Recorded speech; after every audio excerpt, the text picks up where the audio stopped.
Welcome to the Intentional Encourager podcast, where each episode brings you compelling conversations and stories designed to entertain, enlighten, and encourage. And now here's your host, Brian Sexton.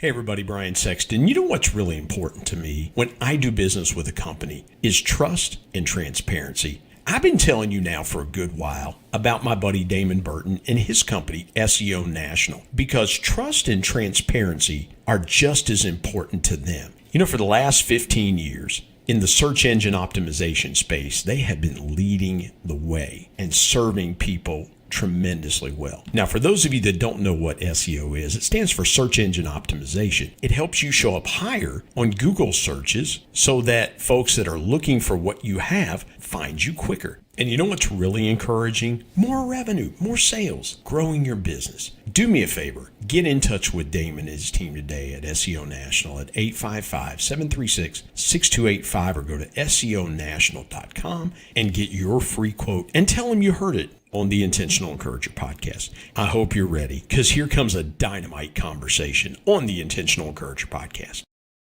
And welcome into the Intentional Encourager podcast. I'm your host, Brian Sexton. Thank you for joining us again today.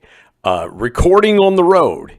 It is a joy to record on the road. We're not in our usual haunts. I don't have any, my studio is just a green screen behind me. You get the nice Intentional Encourager podcast virtual background. If you're watching on YouTube, we've got some pictures and things behind me. Again, recording on the road today, but it is an honor to speak to a dynamic lady. And trust me, you are going to enjoy this conversation. It's going to be conversation that is powerful and riveting. And that's what we try to do here on the Intentional Encourager podcast. I have she has written multiple books. She has written books like Dance Like There's No Tomorrow and Just Fine, Thank You. That is, those two books, we're going to get into those titles. Those are incredibly good titles. I wish I had titles that good to books. But she's an author, a counselor, and she helps people. She encourages people. And it's a joy to welcome Evelyn Leite to the Intentional Encourager podcast. Evelyn, how are you today? I am really good. Thank you, Brian. Let's start here. And I have started here the last 2 years, but I want to get different perspective. And Evelyn, here's the thing. When we started the Intentional Encourager podcast, we launched our first episode in April of 2020, almost 2 years ago. And at that time, everything was uncertain. And now here we are 2 years later, and we're still facing some uncertainty. Take me through the last 2 years, how you've kind of dealt with things during the COVID-19 pandemic. And what is a lesson that you've learned that you'll take from it once this, and I believe this thing is going to be over with. I really do. The Bible tells us that nothing comes to stay, it comes to pass. And so, you know, how have you dealt with the last couple of years and a lesson that you have learned from it that you'll carry through after this is all over with? Well, I always knew this, but the last couple of years has really proven to me that God does not let us down. He's been with me every step of the way. I had a severe case of COVID. It went on and on and on, and I ended up in the hospital with a stroke from the blood clot. And yet, I surrendered to him completely, prayed to him, and woke up the next day in the hospital able to walk out and be just fine. My COVID has hung on in a cough and in some brain fog. But other than that, he has been with me every minute of the last 2 years and before that. But I really am so much aware of him now. Evelyn, I have brain fog, but it's just because I'm getting to be 50. I'll be 50 in August, and I'm starting to realize I can't remember things like I used to be able to. Like, you know, where's my keys, or what city am I in today, or something like that, you know. But it's funny because you have, you know, being an author of multiple books. And I want to go here for just a minute. We'll talk about the books here in a little bit, but here's where I want to go. did it scare you that you've had some brain fog? Because I know in writing the one book, and you've got multiple books, did it concern you that you had brain fog? Because most people, and I know people that have written several books, and they are very well able to take their thoughts and encapsulate them and be able to communicate clearly what they want to say in the book that they're writing. I can't imagine trying to write a book dealing with some brain fog. Did that concern you at all? Did you kind of ever say, wow, is this going to affect how I communicate, how I write, how I help people going forward?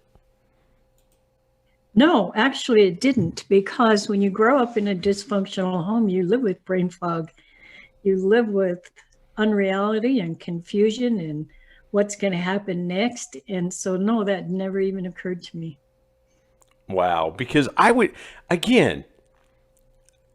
think, and I'm just taking some notes here, so if you see me look away, I would think that, I think, and I've heard that common theme around folks that have had COVID, that I've had some brain fog and things like that. And I joke about that, but it is, and I don't mean to make light of it. I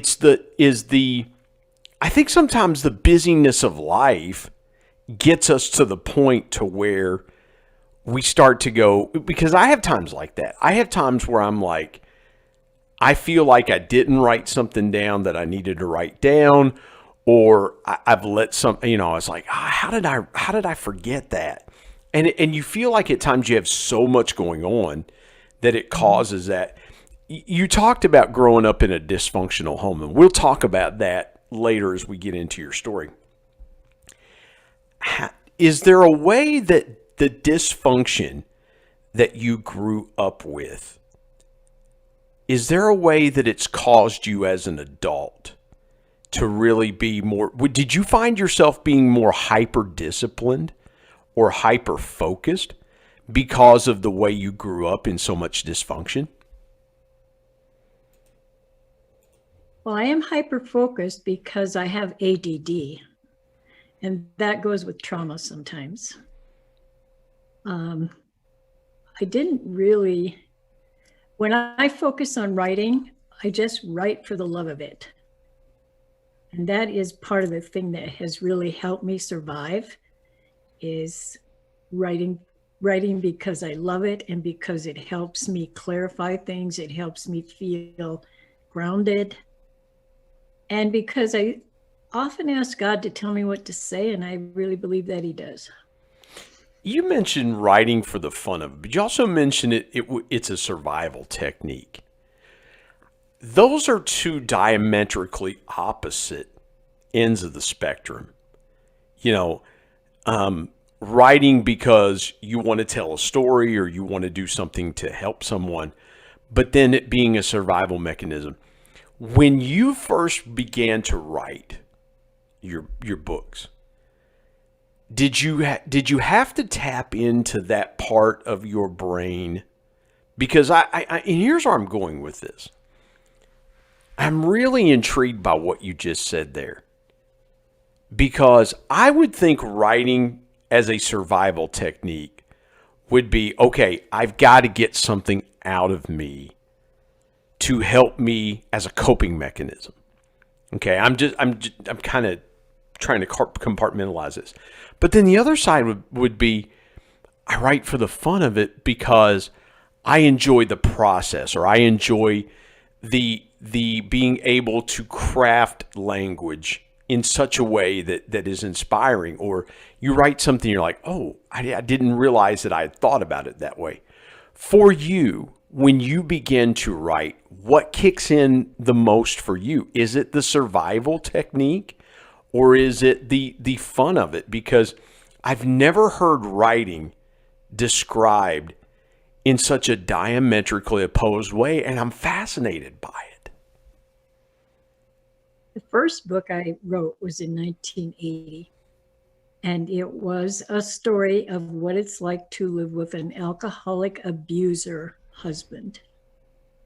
And I wrote that out of revenge, not at him, but at all the professionals who couldn't help me because they didn't understand the disease. I felt bad for him, but I went to ministers for help. I went to sheriffs for help. I went to a lot of people for help. And mostly what they told me is, what are you doing to make him hit you? What are you doing to cause this problem? Few of them understood the disease of alcoholism. And I wanted people to know that this is a disease and that abusers don't want to be abusive and that there's hope and there's help. So you were the one, and I forgive me for jumping ahead, but I'm so fascinated by that, and I'm fascinated, and I'm dumbfounded at the same time. Hearing this, Evelyn, because you're not the one doing the crime, so to speak, and that is a crime. Physical abuse against another person is a crime. And in many places, it's a felony. You can't do that. But yet you are told, what are you doing? Why are you causing the problem? When you think back to that time, and you said you wrote your book out of revenge, I can imagine, I'm trying to put myself in that situation, if I felt like I had no other recourse but to go, okay, well, if you think I'm the provocateur here, then we'll see about that. You know, how were you able to coherently, succinctly, and tactically write when all this emotion was swirling around you? Is that a fair way to ask that? Because that's exactly what I'm thinking in my mind is, how do you keep everything so compartmentalized and get the job done when everything around you is chaos? Well, compartmentalizing things is what you learn to do when you're young and you grow up in a dysfunctional home. You learn how to be just fine, thank you. Whenever anybody approaches you, you learn how to pretend that you come for the best family in the world. You learn how to behave in such a way that no one would ever question it. So when I was writing the book, I could remember conversations word for word because I have a photographic memory. And as I started writing, I just couldn't stop. I just wrote and wrote till I had the book finished. And then when I looked at it, I thought, nobody's ever going to believe this story. But I sent it into Hazelton Publishing Company, which is a treatment center still very well known today. And they grabbed it right off the bat because everybody understands that story who's been in an abusive relationship. Wow. I just am, and I can relate a little bit. I can't relate fully. My dad used to tell me when I was a kid, and my dad believed in spanking, and we were never abused, but I was the oldest. I'm the oldest and the only male of my family. I have two sisters. So I'm the only boy child, and I'm the oldest. And my dad used to always say when he would spank me, he would say, "Dry it up." And I can remember when my dad passed away suddenly, almost 10 years ago, that same mechanism kind of kicked into me. I heard my dad say, at that time I was 40 years old, dry it up. And so again, I can empathize. And I think there's a lot of folks that are listening to this conversation that have gone through those hard times, and they've either been told to suck it up, or they've been told to dry it up, or I'm just fine, thank you. You know, let's move on to another topic. I don't want to talk about it. And sometimes I get that way too. And my wife will say, "What's wrong?" I'm like, "I don't want to talk about it. Yeah. I'm just fine, thank you." Yes. How long did you have to, how long did it take you, and I want to go here and then we'll take a break. How long did it take you to tell the truth, not only to yourself, but to other people and say, "I'm not fine. I'm glad you asked, but I'm not fine. Because you have to intentionally break that behavior from a child, don't you? How long did it take you to say, you know what, I'm not fine. I'm going to be honest with myself and other people? My first book came out and everybody that knew me was blown away. No one knew what was going on. There's only one person that knew what was going on in our family, and that was my child. And all my best friends could not believe this story, but it's like, I'm tired of secrets. What makes this disease so powerful is all the secrets behind it. Everybody keeps everybody's secret, and then nothing ever comes to light. And so I decided, this is coming to light and I'm not lying anymore. But I got to tell you, I was a drinker myself. I now have 41 years of sobriety. Wow. 41 years of sobriety. Evelyn, I'll be 50 in August. I mean, again, I'm kind of wearing that as a badge of honor. I'm kind of thinking, okay, I've made it to, and you've been sober for that long. That is incredible. My hat's off to you. Let's step aside and take a break. I want to pick up there. Okay.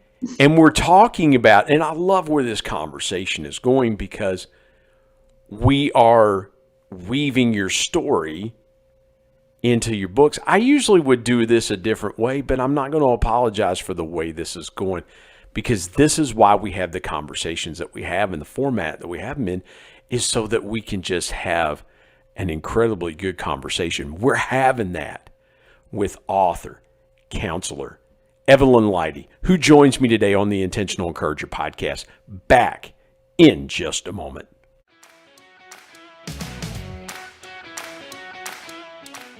Hey everybody, Brian Sexton here. The new year is upon us, and you may be sitting there thinking, hey, I would really love to pay off some debt, or I would like to save for that dream vacation. Maybe you want to buy a new car. Whatever it is you want to do financially in the coming year, let me give you a great piece of intentional encouragement and something to think about that might help you do it. Products for Profit. Now, this is a course taught by my good friend Joe Hart, who's been a guest on the Intentional Encourager podcast and has told his story how reselling changed his life. And you know what, folks? It could do the same thing for you too. It's really simple. Reselling is basically buying a product and then reselling it online for more money. And Joe is going to take you through the steps and show you how to do this either part-time or maybe, as some of his students have done, take this full-time as well. Go to coachjoe89.gumroad.com/L/premium PFP. And oh, by the way, this group is going to help you find leads of products that are profitable right now, give you all kinds of great intentional encouragement, and you're going to be surrounded by a community of people that are going to want to see you be successful in the reselling game. Again, go to coachjoe89.gumroad.com/L/premium PFP and tell him you heard about it on the Intentional Encourager podcast. And now let's get back to more great conversation here on the Intentional Encourager podcast.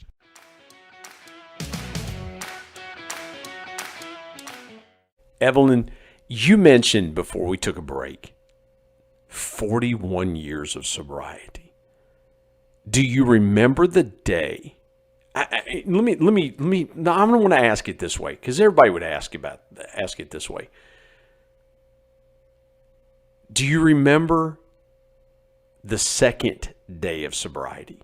Everybody remembers the first day, right? It's like an anniversary, or a birthday. You know what your birthday is. You know what an anniversary is. Do you remember the second day of sobriety?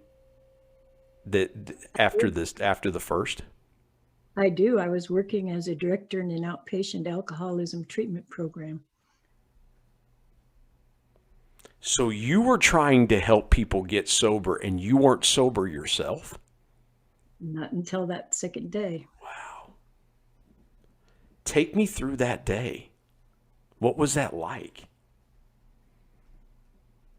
Well, once I put the plug in the jug, I started to have anxiety attacks.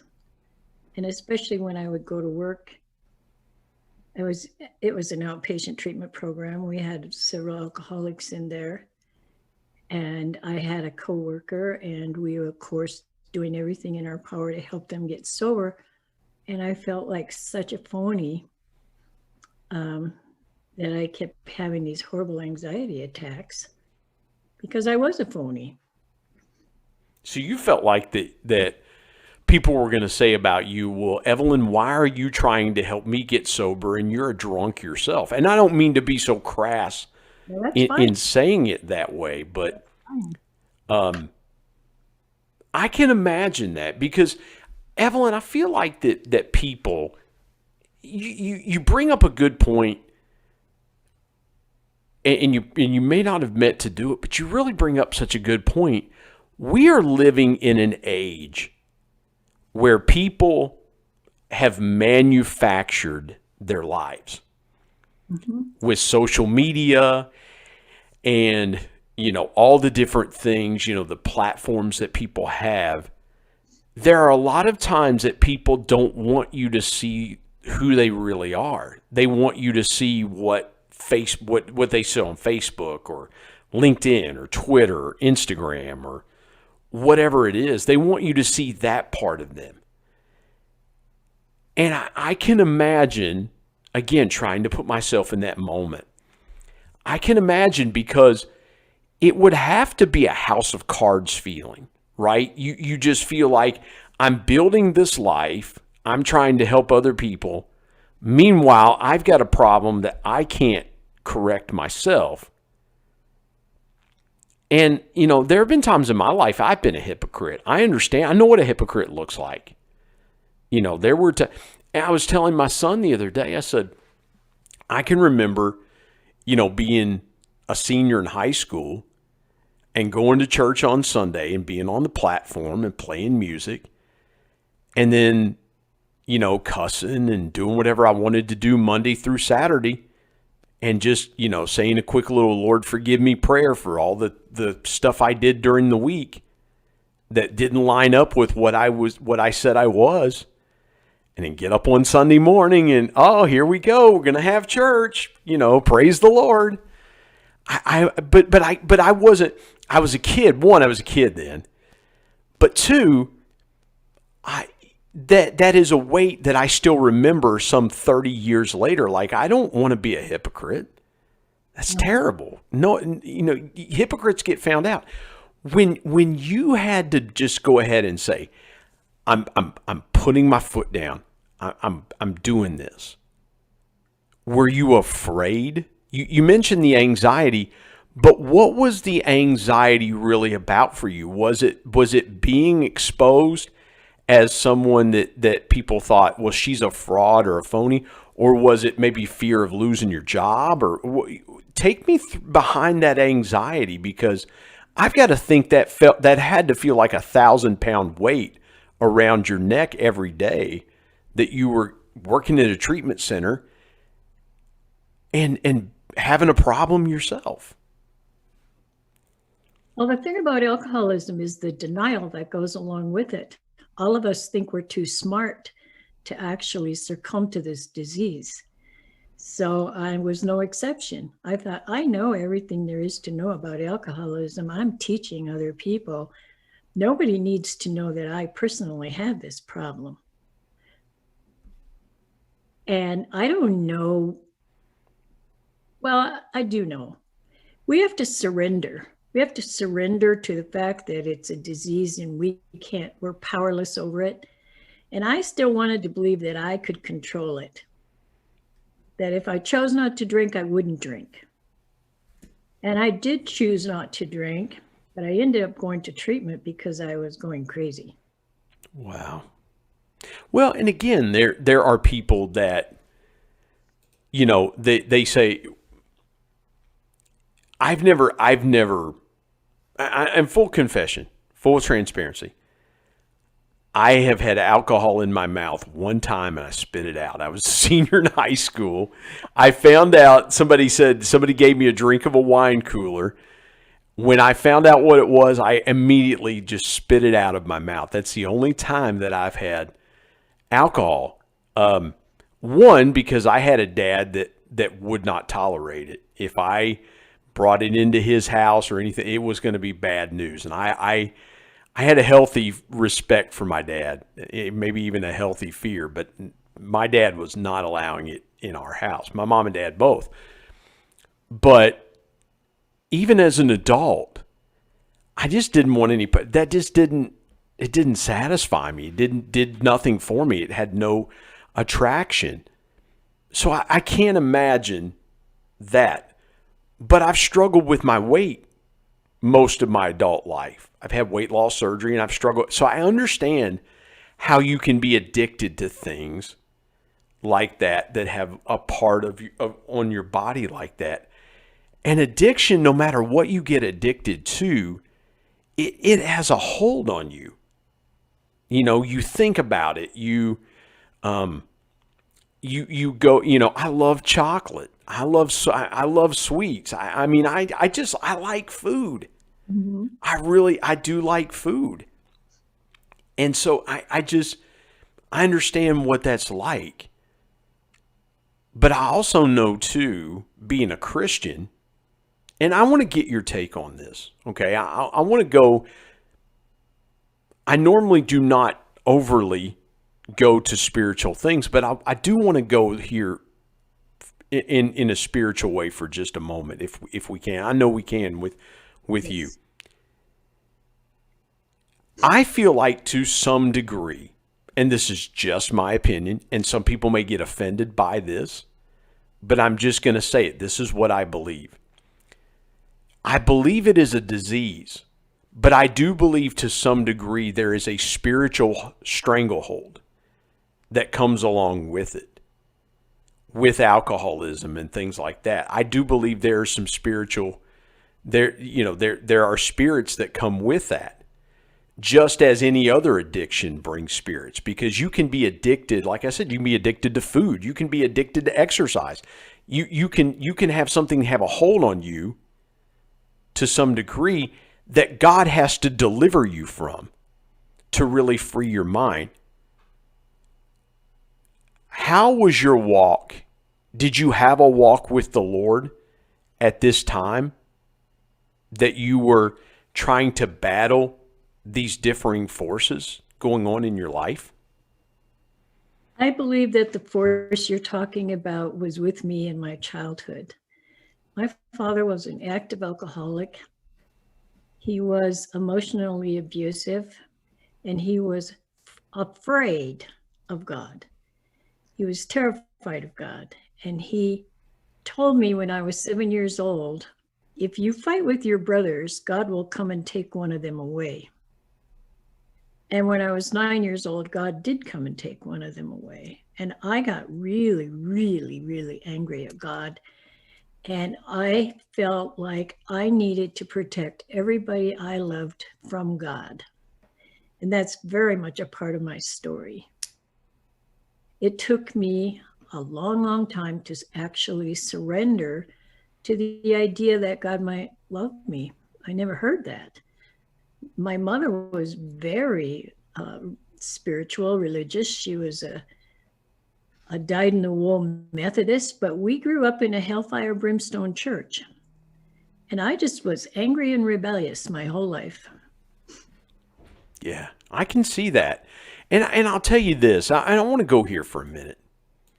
And I so appreciate your transparency and your honesty. And I enjoy where this conversation's going. I feel like we're going deep into some areas because what I'm hearing in this, and please correct me if I'm wrong. Here's what I'm hearing, that your father was an alcoholic and he was being abusive, but you have to be afraid of God. Like those things to me are they're just polar opposites. Mm-hmm. Like I know a God that delivers from alcoholism. I know a God that delivers from pornography and not those things in my life. I've seen those things in others. A radical transformation of God just doing incredible works in people that struggle with those things. So when I hear you say that, I'm trying to wrap my mind around it. I can't imagine you being a 7-year-old little girl and trying to wrap your mind around it, because here I am, a middle-aged man, and I'm having a hard time wrapping my mind around it. When was it that things started adding up for you? Because you mentioned losing a sibling when you were 9. I can't imagine that. And wanting to protect, and that is a very natural reaction. But when did those things start adding up for you? Like, God is not against me. He's for me. And he wants to love me. Were you a teenager? Did that manifest in you as an adult? When did that all come together for you to say, no, wait a minute. I know what my Father's telling me, but I know the Spirit of the Lord that's drawing on my heart, what the Heavenly Father's telling me. Well, it took a number of years. I have had a lot of therapy. It took a number of years for me to, I gave God lip service, but I didn't really believe he loved me. I have a story I can tell you if you want to hear it. Please, I would, yes, absolutely. When I was 9 years old, one of our hired men tried to molest me. And he got interrupted by my father, who came back to the car that we were sitting in. This is all in my book. And my father stopped at a gas station. My mother was in the hospital. That's why we were in the car. He stopped at a gas station. He bought me a pinwheel. And I'm in the back seat, and I had the window rolled down. And I'm loving my pinwheel because all those beautiful, beautiful colors. And all of a sudden, the pinwheel flies out the window. And I start crying. And the hired man turned around and he said, "I am so ashamed of you for crying." And I thought, all right, I'm never talking to you again. So years later, I'm in therapy. It's called theophostic therapy, and it has to do with spiritual transformation. And I am in therapy, and I have worked with this guy a couple of times. And this particular time, I am just throwing a fit and stomping my foot and screaming at God. And the therapist says to me, "Evelyn, do you see Jesus anywhere?" And I turned, and there he was. Wow. And he said to me, "Who do you think made your pinwheel fly out the window?" That was years later. That was the first time I totally accepted that I am loved and I am accepted and I am here for a purpose. And I'm doing everything I can to fulfill that purpose, because there's lots of people like me. Wow. That is so powerful, because, again, everybody has a different perspective. And especially when you're a Christian, you have a different way or a different perspective of how you come to God or how you find the love of Jesus for yourself. You know, I grew up in, all I've ever known is church from the time I was a baby. It's all I've ever known, because that's what my parents did. My parents met at church, had me when they were 19 and 17. And from that moment on, that's all I've ever known. And so I can't imagine what a light bulb transformative moment when you finally realize, here's the love of Jesus. Here it is, right here, in this moment. There all the time. That's the thing. Yeah, it was. But you know, Evelyn, we there are times that we're harder on ourselves than the Lord is harder on us. We're more judgmental of ourselves than the Lord ever is about us. Mm-hmm. You know, and so that's so, we got to step aside and take a break, because I could stay here all day, but we want to step aside and take a break. When we come back, I want Evelyn to tell more of her story. This is such an incredible conversation. I hope you're enjoying it as much as I'm enjoying it. My guest is author, counselor, Evelyn Leite, who joins me today on the Intentional Encourager podcast. Please, you do not want to miss this when we come back from a break. Come back with us here on the Intentional Encourager podcast.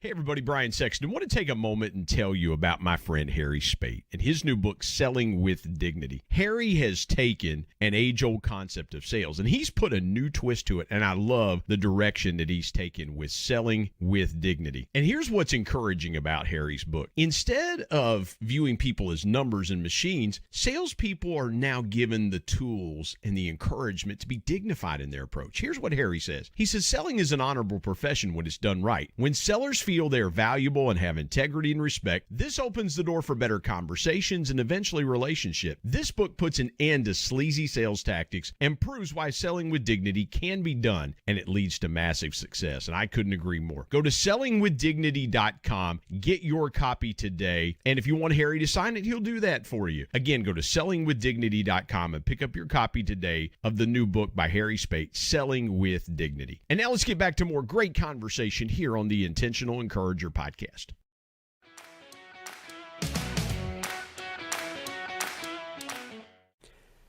Evelyn, I've got to go back for a couple of minutes in your story. You mentioned you wrote your first book in 1980 as a way to get therapy. You mentioned an abusive relationship. When you wrote that book as a revenge,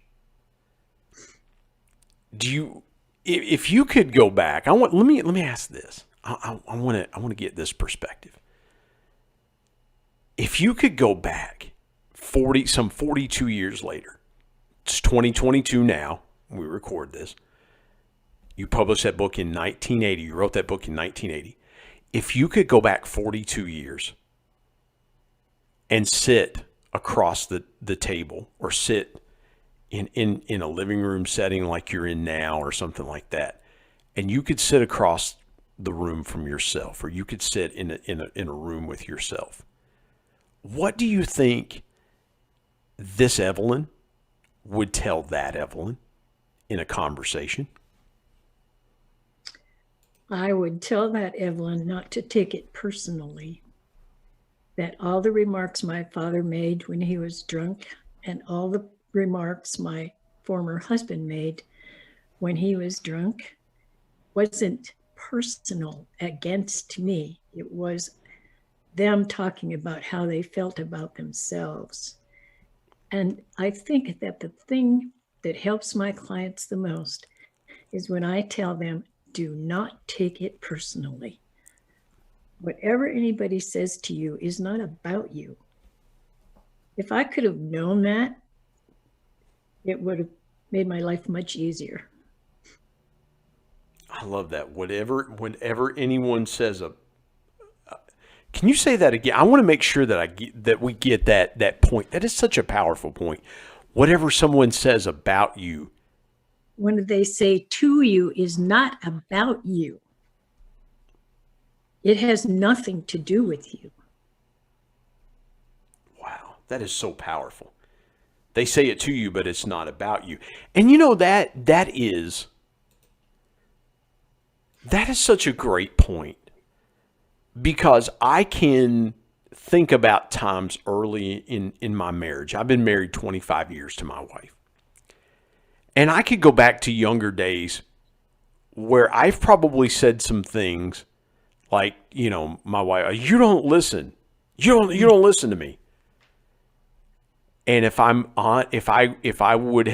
me now going back and putting my arm around 25-year-old Brian and saying, hey, bud, you're not talking about her, you're talking about yourself. Because I could totally see that, Evelyn. There were times that I wasn't abusive to my wife, but I probably said some things like, well, you're not. I probably inflamed a lot more arguments from that very thing that you just said. I was putting it at her when it probably was on me. and I should have been. And the older I've gotten, I've tried to take a lot more ownership.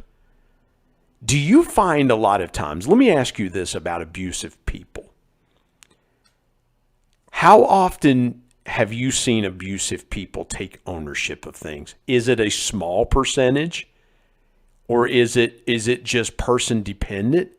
I hope I'm asking the right question there, because there's a ton of truth in what you just said.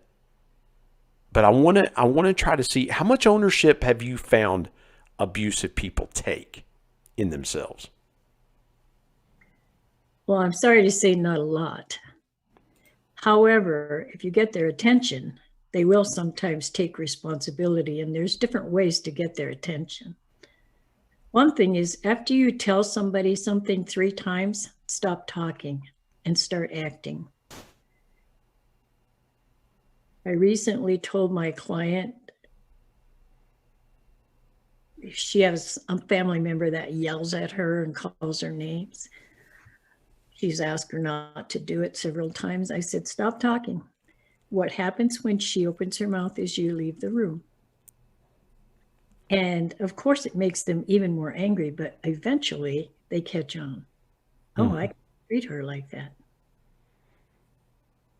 Where does that, in your experience, do you find, and here's where I want to go with this part of the conversation. I feel like social media has caused people to treat each other worse than they've ever treated each other in their lives. Because, and I was telling this the other day to somebody, Evelyn, I believe that the advent of social media, the greatest negative that it's brought, and I want to get your perspective on this, the greatest negative that social media has brought to us, it has removed the ability to have a civil discussion even when 2 people disagree on the topic. And I love what you said there about name calling and abusive language and things like that. I want to get your perspective on how social media has affected that. Do you feel like that is the case? Am I completely off base about that theory? Because I just feel like what I see out there is like, I don't think without social media, if we were sitting across the room from each other, we would talk to each other in this way. I agree. I think a lot of people text negative and bad things to each other. And when I go on Facebook, for example, I belong to a lot of recovery groups. And in some of those recovery groups, there are people yelling at each other, and they use 4-letter words in that. I find that really off-putting. And I usually strike them from, because I don't need to listen to that, and I'm not going to. Wow. And the note that I'm writing down here is social media's addition to abusive language. And really, and Evelyn, I'm dumbfounded why people would feel like that they have to be abusive to someone they don't even know. Or if they know that person, why we would never go take out a billboard on someone and say, Joe Smith is the worst human being on the planet because he is a Republican. He's a conservative Republican. We would never plaster that anywhere, take out a newspaper ad and say this about someone publicly. But it seems like, well, I can sit here on my phone and I can call Joe Smith the worst name in the world, and that'll show him. I'm dumbfounded by this philosophy.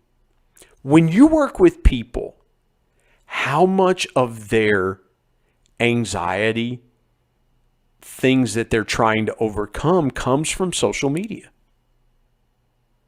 I think a lot of it. I don't know that for a fact, But I think the thing is, social media gives you a certain sense of being invisible, anonymity. You can say what you want to say and you don't have to worry about somebody tracking you down. And I believe very strongly that we're not teaching our young people proper manners or respect for authority. And so they have none. Well, and here's something else too. Not only a respect for authority, but respect for each other, for fellow man, for just simple human decency. Yes. And listen, folks, I don't want people to go, "Well, Brian, you're getting preachy here. You're just trying." No, I just believe that when our son was probably 11 or 12, he came to my wife and I, his mom, and he said to us, "I want to get a Facebook page." And I said, "You got 3 rules. First rule is your mom and I see everything you post. The first 2 friend requests are to me and your mom. Secondly, you don't post anything that isn't uplifting, humorous, factual. You don't post anything that tears anybody down." I said, because rule number 3 is I have the final authority of whether or not you continue to have a Facebook page. And that's the thing is that I wanted to set the standard for him, because here's the thing. I have gotten to the point at times that, and now this guy's a good friend of mine, but we were getting in a disagreement. He was a West Virginia University fan. I'm a Marshall University fan. And he's like, "Man, if you don't like this, you can leave the conversation." And it struck me to the heart. Like, I'm really acting like an idiot here. I am really acting terribly here. And we can laugh about it now, but at the time, he really said something that made me think. Evelyn, I want to go here with you. What's the biggest thing that abusive people struggle with? Is it affirmation? Is it validation? Or is it the simple fact of what is it that most abusive, that people that are in abusive situations, what's the one thing that they struggle with the most? You mean the abuser or the person being abused? The person being abused. Well, people who have grown up in functional, loving homes don't allow themselves to be abused very long. It might happen once or twice, but then they're out of there. But people like me who grew up in a home where I was used to listening to abusive words and seeing all the dysfunction, it didn't even occur to me how abusive it was for a long time. So it was just a continuation of what I was used to. And that's the thing about people who are being abused. A lot of times it's just a continuation, and they have to seek help to be able to get a clear picture of what's actually going on. Did you feel like, and I want to step back because I don't want to miss getting into parts of your story, but I'm so intrigued by what you're saying. Growing up, becoming a teenager and things like that, because most kids, and you make an outstanding point, it's the home, it's the environment you grow up in. Like, my dad and I had an incredible relationship until the day he died. My mom and I have a good relationship. Is that, my dad was my role model in a lot of ways. Now, in a lot of ways, I didn't want to be like my dad, because I was like, my dad didn't particularly do that right. I don't like that. I'm going to do it differently. But when growing up in the home that, your father was abusive, what kind of role model was your mother to you growing up? Because your mom, you talked about earlier, your mom loved the Lord, but was your mom a good role model to you? Was she the kind of mom that just kind of turned her head and just kind of said, I hope all this goes away? And how did that shape you, the role model that you had with your mom? How did that shape you as a mother? My mother was English, and all that implies. She was beautiful. She was very ladylike. She never swore, she never drank, she never smoked. She was having one child after another and was very caught up in all of the pain and agony that she was going through. And I was just kind of out there. So I didn't really have much of a relationship with her till I got older. Wow. But I did try to protect her.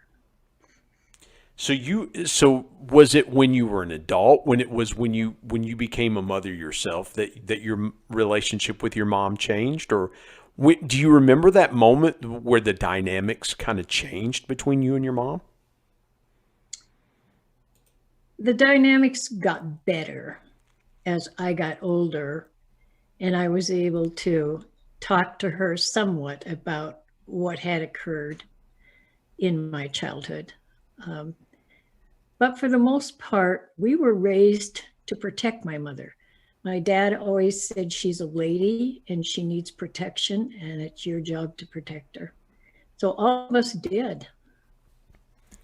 Wow. See, I'm trying to put, Evelyn, please forgive me, and I don't want to be chauvinistic. What's that? I said, we're good. Yeah. Well, I don't want to be chauvinistic in saying this. Okay. But this is how I feel as a husband. I believe as a husband, my number one job is to protect my wife. I believe that the day that I said I do to my wife, that if it's me or her, if someone breaks in my house and they're going to try to do harm to her, they got to go through me first. And same thing with my son. I believe that the man, and this is just me, and forgive me if there's any ladies that are listening, I promise you I'm not trying to be chauvinistic. This is just the way that I feel. I believe it's my job to protect my wife.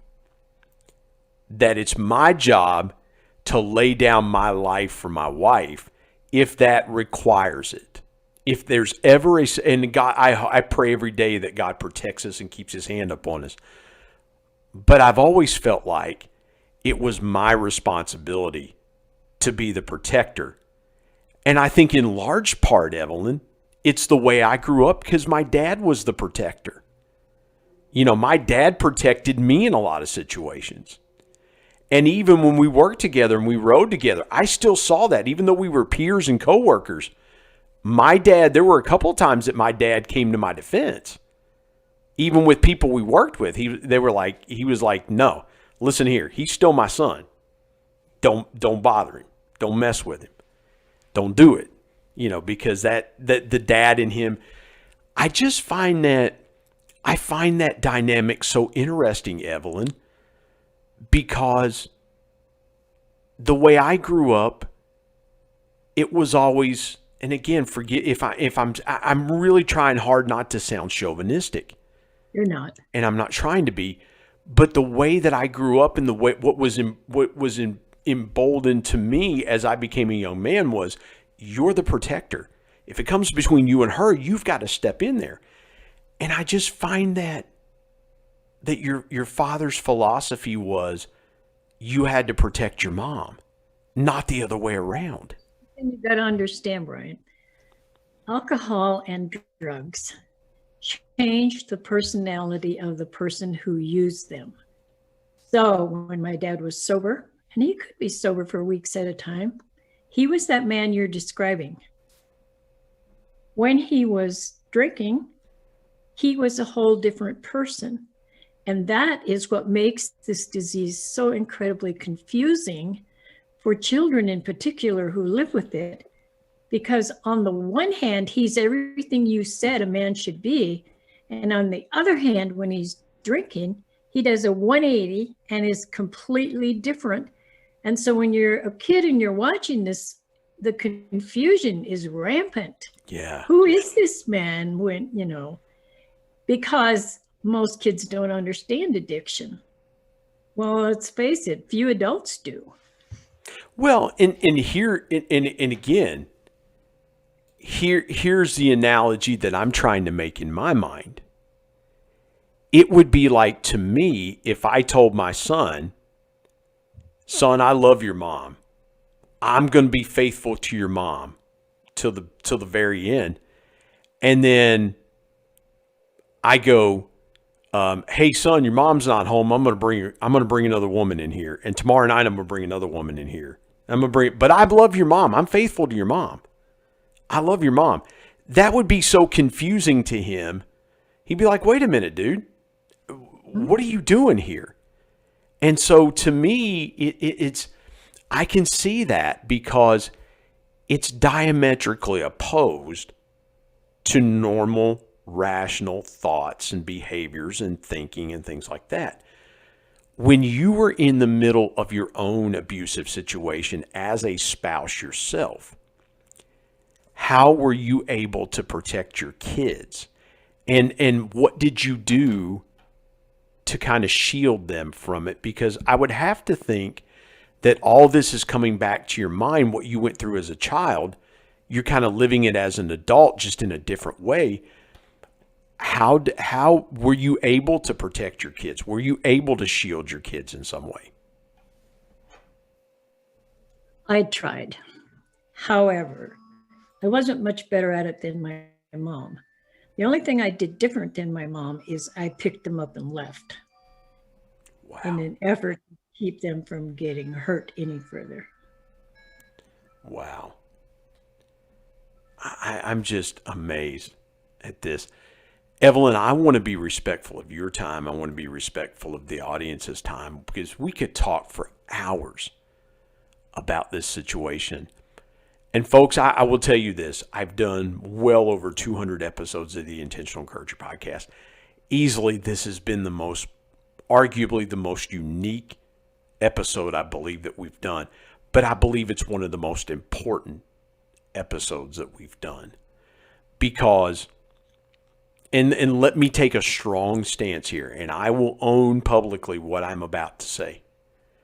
I do not believe in any way, shape, or form in any type of abusive situation, whether it's physical, whether it's verbal. We do not need that in homes today. Right. Men and women need to take control of themselves. And I will go a step further. We don't need it on the internet. No. If you're abusing someone, if you're saying things you ought not to be saying on social media, it's time to get yourself in control and get yourself under control. Because anything you say can and will be used against you, and you have to own it. And so I'm not trying to preach there, but this is an important podcast episode, because we need to address these situations. We need to address them, and we need to, not be abusive. And again, the Bible commands husbands to love their wives as Christ loved the church. How can we as men get behind pulpits? How can we as men, and I'm talking to the guys right now, because the Lord talks to us first. Husbands, love your wives as Christ loved the church and gave his life for it. How can I, as a husband, stand and say, I love God, but I'm treating my wife like crap? I mean, I can't, I just can't see it. And guys, we've got to be the role models. If you're a Christian, biblically, you're challenged to be the one first. And I hope I'm not sounding chauvinistic to folks, but if you're a Christian and you're listening to this podcast, you need to get in the scripture, because the scripture commands the guys to go first and do this. Evelyn, forgive me for getting on a tangent there. That's the preacher coming out in me. I don't apologize for that. But I would just ask you, as we wrap this up, and I want to thank you from the bottom of my heart for bringing such an important topic to us and us talking so organically and free-flowing about this topic and the things that you brought to us. But I would be remiss if we didn't take just a moment for you to give some folks out there that might be going through this similar situation your biggest piece of intentional encouragement. First thing I would say is don't take it personally. What someone says to you is not about you. Next thing I would say is pray and trust God. He is trustworthy. I've learned that the hard way, and I totally believe it now. And the third thing I would say to you is go to my website, www.evelynleite.com. Email me or meet me on Facebook. I'm here. Wow. That is so powerful. Her website is Evelyn Leite, and that's www.evelynleite.com. She's got all of her books there. You can find her resources there. And I want to echo what Evelyn has said. If you're in that situation, talk to someone. Talk to someone. You cannot bear that burden alone. And if you feel like you say, Brian, Evelyn, I've prayed, I've asked God. The Lord, the scripture reminds us that the Lord is an ever-present help in time of trouble. And the other thing I would say. Yeah.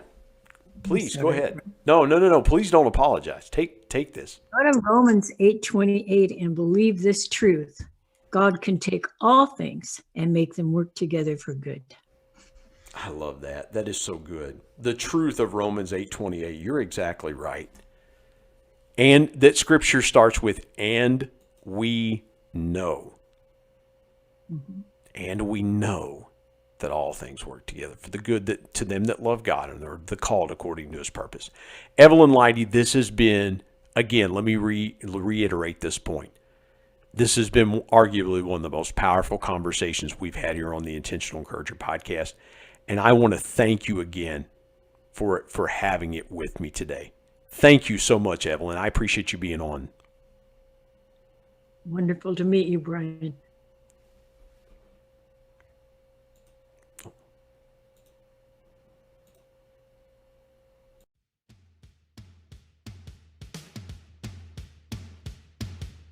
My thanks as always to producer Bryce Sexton and technical advisor Matt Means. And of course, the ultimate thanks goes to the Lord Jesus Christ, who provides intentional encouragement every day through his word. If you're not subscribed to the Intentional Encourager podcast, hit the subscribe button wherever you get podcasts so you don't miss an exciting episode where you can get encouraged and stay encouraged. And remember, anyone, anywhere, at any time, any place can be an intentional encourager.